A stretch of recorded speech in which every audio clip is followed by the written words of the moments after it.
সবচেয়ে বড় জিনিস হলো যে ইরান এখন আমেরিকাকে বেশ উত্তপ্ত বাক্যে আটকে ফেলছে। ট্রাম্প বলছেন ইরানের প্রস্তাবনায় তিনি অসন্তুষ্ট হয়েছেন, তিনি আহত হয়েছেন। তিনি বলছেন যে আমি আশা করিনি ইরান আমাকে এইরকম প্রস্তাব দেবে।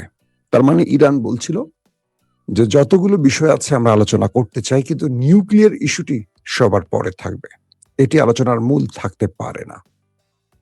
দ্বিতীয়ত বলেছে হরমুজ প্রণালীতে ইরান টোল আদায় করবে, আমেরিকাকে হরমুজ থেকে চলে যেতে হবে, এখানে আমেরিকা থাকতে পারবে না, কোনোভাবেই থাকতে পারবে না।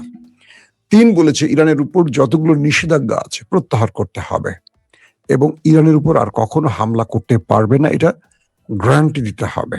মন চাইবে আর আক্রমণ করবে, এরকম অনেকগুলো শর্ত ইরান, পাকিস্তান এবং রাশিয়ার মাধ্যমে আমেরিকাকে পৌঁছে দিয়েছিল। এই প্রস্তাবগুলো যখন ডোনাল্ড ট্রাম্পের কাছে গেছে তিনি অসন্তুষ্ট হয়েছেন, আর এই প্রস্তাবকে রিজেক্ট করে দিয়েছে আমেরিকার কি বলবো পররাষ্ট্রমন্ত্রী মার্ক রুবিও। তো এই পরিস্থিতিতে আমেরিকা নতুন করে বলছে যে তারা হরমুজ প্রণালী ছাড়বে না। এখন অনেকে প্রশ্ন করবেন হরমুজ প্রণালী না ছাড়লে ইরানের কি ক্ষতি, আর ছাড়লে কি লাভ? হরমুজ প্রণালী দিয়ে প্রতিদিন ইরানের কয়েক শত ব্যারেল, কয়েক হাজার না কয়েক লক্ষ ব্যারেল তেল পৃথিবীর বিভিন্ন দেশে যায়। প্রচুর তেলের ট্যাঙ্কার হরমুজ প্রণালী দিয়ে পৃথিবীর বিভিন্ন দেশে পাঠায় ইরান, তার জ্বালানি রপ্তানির মাধ্যমে তার দেশের অর্থনীতির চাকা ধরে রাখে। আমেরিকা মূলত পরিকল্পনা করে এসছে যে তারা এখানে বাধা সৃষ্টি করে ইরানের অর্থনীতির 12টা বাজাবে, যাতে করে ইরান তার সেনাবাহিনী, পুলিশ বা সরকারি দপ্তরে বেতন দিতে না পারে। তার দেশের মধ্যে রেজিম চেঞ্জ ঘটাতে হলে অর্থনৈতিক সংকটে ইরানকে ফেলতে হবে। তাই আমেরিকা এখানে শক্ত নৌ অবরোধ তৈরি করে বসে আছে। এর মধ্যেও ইরান চেষ্টা করেছে তেল হরমুজের সামনে, মানে আমেরিকার নাকের ডগা দিয়ে তেল বিশ্ববাজারে রপ্তানি করতে। তো ইরান বলছে আমেরিকা যে পরিকল্পনা করে এসছে, ইরান বলছে আমেরিকা যে পরিকল্পনা করে এসেছে সেই পরিকল্পনা বাস্তবায়িত হবে না। তার প্রধান কারণ হলো ইরান প্রত্যেকটা কাজের বিকল্প পথ খুলে রেখেছে। ইরান বলছে আমেরিকা যদি হরমুজ থেকে চলে না যায়, মানে আমাদের এই নৌ অবরোধ থেকে উদ্র করে না চলে যায়, আমেরিকার সামনে আমরা আরো বড় বিপদ তুলে আনবো।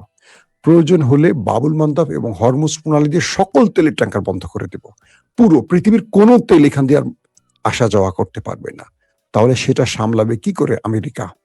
কারণ যখনই হরমুজ এবং বাবুল মান্দাব বন্ধ করে দেবে তখন পৃথিবীর তেলের বাজার কোথায় গিয়ে ঠেকবে, এটা সবচেয়ে বেশি চাপে পড়বে আমেরিকা। গ্রীষ্মে আমেরিকার তেলের সংকট শুরু হবে, সেই সময়টা ইরান চাইবে পুরো এই অবস্থানগুলোকে হরমুজ বাবুল মান্দাব বন্ধ করে দিতে। অর্থাৎ যদি আমেরিকা এই মুহূর্তে এই অঞ্চল ছেড়ে না যায় তাহলে আমেরিকার জন্য আরো কয়েক ধাপে কার্ড তৈরি করে রেখেছে ইরান। ইরান বলছে আমেরিকাকে আমরা সময় দিচ্ছি, সুযোগ দিচ্ছি এবং পথ বলে দিচ্ছি, তোমরা এখান থেকে চলে যাও। যদি তোমরা এখান থেকে না যাও আমরা তোমাদের সামনে অনেক বড় জাল বিছাবো, যে জাল থেকে তোমরা বেরিয়ে আসতে পারবে না। নাম্বার 2, পাশাপাশি ইরান আজকে বলছে, গতকালকে ইরান বলছে যে যদি আমাদের কোনো স্ট্রাকচারে, সম্পদে, আমাদের তেলকূপে, গ্যাস কেন্দ্রে কোনো হামলা হয় তাহলে গালফ কান্ট্রি এবং ইসরায়েলের এই কেন্দ্রগুলোতে আমরা 7 থেকে 10 গুণ আক্রমণ করব। আজকে একজন বলছে যে ঠিক আছে 7 গুণ 10 গুণ বেশি হয়ে যায়, আমরা অ্যাটলিস্ট 4 গুণ করি, তোমরা একটা মারলে আমরা 4টা ধ্বংস করব, ইরানের পক্ষ থেকে বলা হচ্ছে। এবং ইরান বলছে যে যদি ইরানের মধ্যে শত্রু চিন্তা করে বড় ধরনের কোনো ক্ষয়ক্ষতি করবে তাহলে আমেরিকাকে প্রস্তুতি রাখতে হবে, এর চেয়ে বড় মাসুল তাদের জন্য আসবে। এখন আমেরিকা বেছে নেয় কোন পথে তারা হাঁটবে। দর্শক, এই পরিস্থিতির মধ্যে রাশিয়া থেকে বিশেষ বার্তা পেয়েছে ইরান এবং এই বক্তব্যটি এখন পৃথিবীর সকল গণমাধ্যমে বড় ফ্রেমে প্রচার হচ্ছে। এবং রাশিয়া থেকে যে আশ্বাস পেয়েছে যে ইরানের পাশে রাশিয়া থাকবে, সব রকম সহযোগিতা করবে, এরপরে ডোনাল্ড ট্রাম্পের নেক্সট কোনো বার্তা এখনো আসেনি। তার মানে এটা বলা যাচ্ছে চীন এবং রাশিয়া ইরানের পাশ থেকে যাচ্ছে না, এটা স্পষ্ট হয়ে গেছে আজকের বক্তব্যের মাধ্যমে। এখন এই মধ্যপ্রাচ্য আসলে কন্ট্রোলটা কার হাতে, বা মধ্যপ্রাচ্যের মোড়লটাকে? এই মুহূর্তে কার্যত মনে হচ্ছে মধ্যপ্রাচ্য কন্ট্রোল করছে পুরো ইরান। কারণ আরব রাষ্ট্রগুলো কখনো ইরানের ছাতার নিচে আসতে চাচ্ছে, কখনো আমেরিকার ছাতার নিচে থাকছে। আরব রাষ্ট্রগুলো চীন রাশিয়াকে বলছে, যদি তোমরা এই অঞ্চলের দায়িত্ব নাও তাহলে আমরা তোমাদের সাথে আলোচনা করতে চাই। অর্থাৎ ইরানও চায় আরবরা যেন চীন রাশিয়ার ছায়া চলে যায় আমেরিকা থেকে। আবার ইরানের টার্গেট হলো যে কোনো ভাবে এখান থেকে আমেরিকাকে তাড়াতে পারলেই মধ্যপ্রাচ্য ইরানের কন্ট্রোলে চলে যাবে, ইসরায়েল একা হয়ে পড়বে।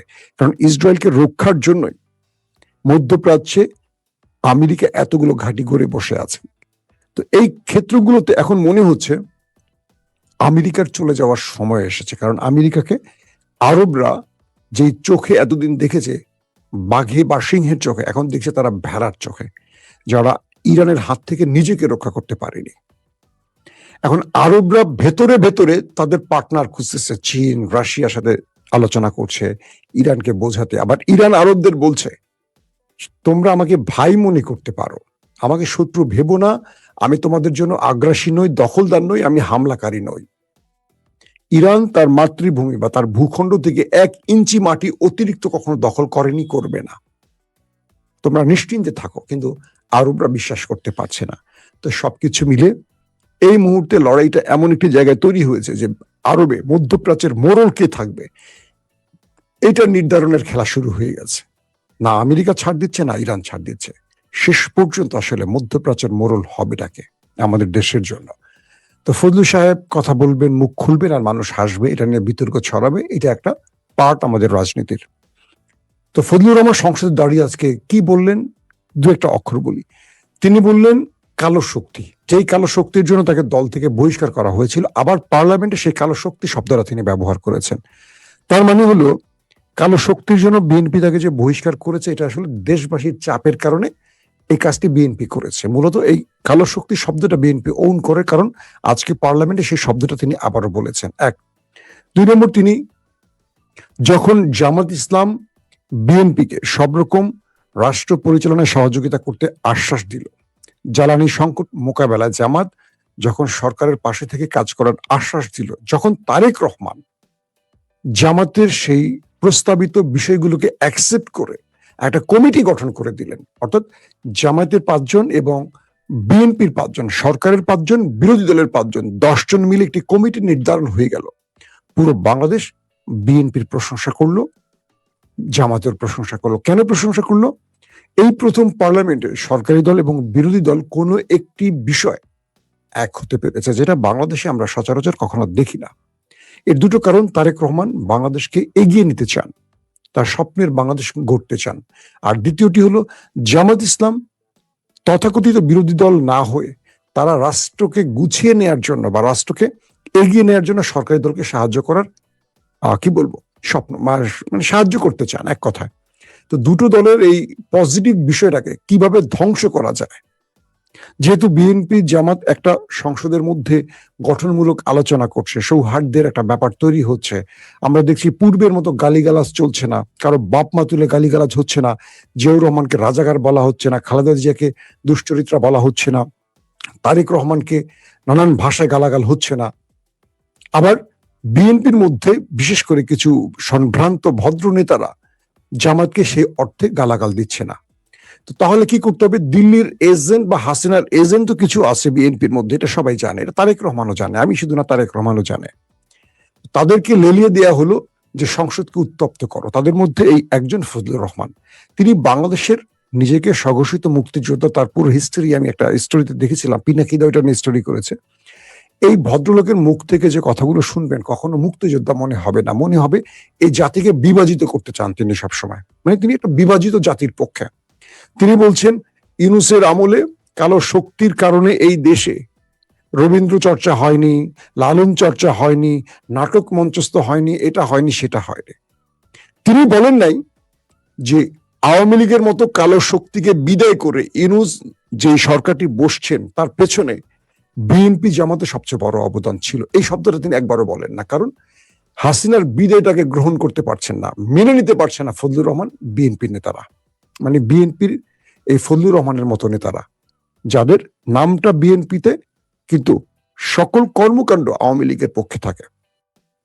এবং আমি দেখলাম ফজলুর রহমানের এই বক্তব্যগুলো আওয়ামী লীগের সোশ্যাল মিডিয়ার কর্মীরা, অ্যাক্টিভিস্টরা, সাংবাদিকরা, বুদ্ধিজীবীরা সমানে পোস্ট করতেছে। এখন বিএনপি নেতার বক্তব্য আওয়ামী লীগের লোকেরা ফেসবুকে ভাইরাল করছে। আমার বন্ধু সাবেক সহকর্মী মঞ্জুরুল আলম পান্না, যিনি সরকারের বিরুদ্ধে ষড়যন্ত্র করতে গিয়ে জেল খেটেছেন, তিনিও দেখলাম সুন্দর করে পোস্ট করেছেন। তাদের কাছে ৭১ এই শব্দটা ৫৪ বছর আগের ৭১টা একটা মূর্তির মতো। মানে তারা আসলে যত লুটপাট আকাম কুকাম করবে এই সাইনবোর্ডটাকে সামনে রেখে করতে চায়, যাতে কেউ কিছু বলতে না পারে। তারা ২৪টাকে গুরুত্ব দিচ্ছে না, তারা ২৪টাকে কখনো মানে মানতে রাজি না, কারণ ২৪ মানলে ৭১ হারিয়ে যাবে। আর ২৪-এ যাদের অবদান কম তারা ২৪কে মূল্যায়ন না করে ৭১কে টেনে আনে। কিন্তু এই ২৪ বা ৩৬ জুলাই এই প্রজন্মের, আমাদের প্রজন্মের, আমরা তো ৭১ দেখিনি, কিন্তু মনে রাখবেন এখন যে ভোটার আছে ৭১-এর প্রজন্মের ভোটার খুব কম, সব ৩৬-এর জুলাইয়ের প্রজন্ম। তো আপনারা যত ৭১ কচলাবেন আপনারা তত পেছনে পড়ে যাবেন। বিএনপির কাছে আমার একটা ছোট দাবি থাকবে, আমার ভালোবাসার দল, এখন আর ভালোবাসার দল বলতে পারি না, কষ্ট লাগে, একটু আহত হই। এইসব লোকদেরকে পার্লামেন্টে এনে পার্লামেন্টের মধ্যে বিভক্তি ছড়িয়ে যদি দেশকে এগিয়ে নিতে পারেন তাহলে ঠিক আছে, আর যদি দেশকে পিছিয়ে নেওয়ার টার্গেট থাকে তাহলে আপনারা যা খুশি করেন। আপনাদের পরিণতি হাসিনার মতো হতে পারে। এই শব্দটা হাসিনাকে আমরা ১৫ বছর বলে আসছি, হাসিনা আমাদের গোনায় ধরে নাই। হাসিনার মতো পাহাড় সম শক্তির মানুষ, হ্যাঁ, হাসিনার মতো পাথর সম হৃদয়ের মানুষ পালিয়ে গেছে এক নিমিষে। সো এই অভিজ্ঞতাগুলো আমাদের মনে রাখতে হবে। আমার বক্তব্যটা বিএনপির পক্ষে আর বিপক্ষে যেখানেই যাক, ফজলুর রহমানদের মুখটা বন্ধ রাখতে হবে। আমরা ওই বাংলাদেশ দেখতে চাই না যে বাংলাদেশ বিভাজিত বাংলাদেশ, যে বাংলাদেশ ভারতের দাসত্ব কবুল করা বাংলাদেশ। যারা ৭১ শব্দটাকে আনেনি শুধু ভারতের দাসত্ব কবুল করার জন্য, ৭১-এর যে চেতনাগুলো আমাদের বাস্তবায়ন হয় গত ৫৪ বছরে ৭১ নামধারী প্রতিটা লোক, খেয়াল করবেন যারা সবচেয়ে বেশি ৭১ চর্চা করেছেন এবং মুখে ফেনা তুলেছেন, সবগুলির দুর্নীতির খবর আছে। প্রত্যেকটি দেশের সম্পদ লুট করে বিদেশে পাচার করেছে। খোঁজ নেন মিথ্যা বলছে কিনা, কিন্তু মুখে শুধু ৭১ শব্দটা রেখেছেন। আওয়ামী লীগ তার ১৫-১৬ বছরে ৭১-এর চেতনা লালন করতে গিয়ে দেশকে লুট করে ফোকলা বানিয়ে ফেলেছে, কিন্তু মুখে ৭১ শব্দটা ছিল। এই লোকগুলির কাছে কোরআন বাইবেলের চেয়ে ৭১ শব্দটা শ্রেষ্ঠ, কারণ এই সাইনবোর্ডটা দিয়ে তারা লুটপাট করতে চায়, এইটা দিয়ে তারা তাদের রাজনীতি টিকিয়ে রাখতে চায়। কিন্তু এই প্রজন্ম ৭১-কে ভালোবাসে, ৭১-এর শহীদদের বা ৭১-এর বীরদের শ্রদ্ধা করে, কিন্তু সেটাকে পুঁজি করে লুটপাট অপরাজনীতি করতে চায় না।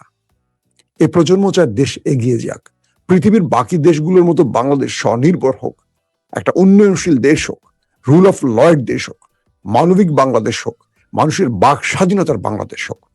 কিন্তু এরা চায় না, এরা আবারও সেই ৭১ শব্দটাকে নিয়ে বিভাজিত করছে। খুব দুর্দান্ত একটি কথা বলেছে যে আমাদের আমির, আজকে জামায়াতের সাথে আদর্শিক মিল না থাকলে তার বক্তব্যটা ভাল লেগে